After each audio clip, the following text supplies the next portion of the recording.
En fait, pour résumer d'abord, l'expertise, c'est en fait faire venir une personne qualifiée pour regarder le bateau à la place de l'acheteur. Donc l'expert, il va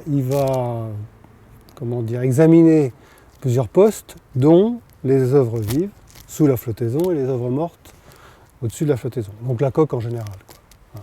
Dans les œuvres vives, il va examiner la quille.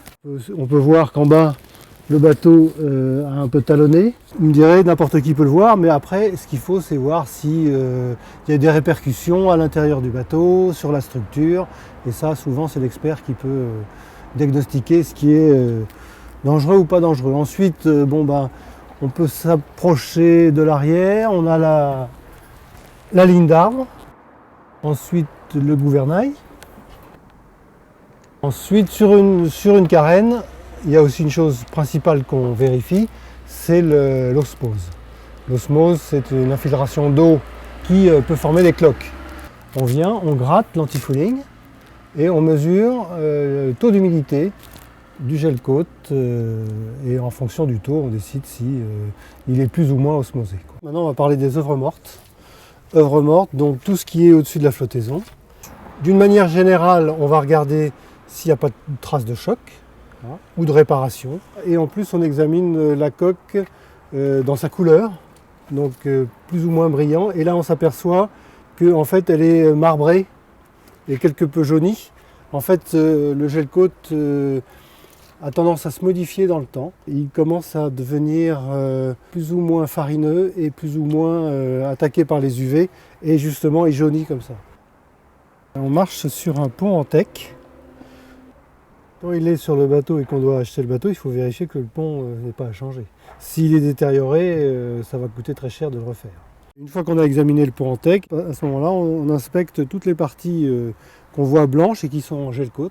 Et donc là, c'est pareil, on regarde comme sur la coque, voir s'il y a des faïençages, voir s'il y a des faux, des éclats. Et puis les hublots. Après, dans le cockpit, on examine les winches, on examine les coinceurs, enfin l'ensemble de l'accastillage, donc les spars, le mât, on l'examine pour voir si il n'est pas flambé. Donc on l'examine sur l'arrière et sur le côté. Une fois qu'on a examiné ça, on examine le gréement, au moins dans les parties basses. C'est un examen visuel, donc on ne fait pas de radiographie, de choses comme ça, mais on fait un examen à peu près complet de toute la base du gréement.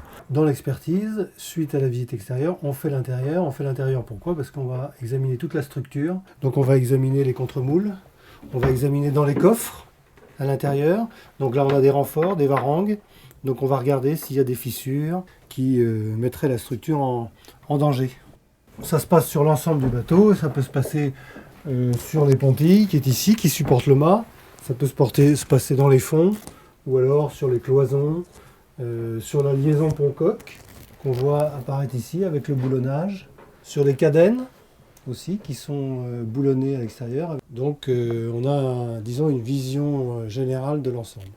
À partir de cette expertise, on donne surtout un conseil technique sur les points positifs et les points négatifs.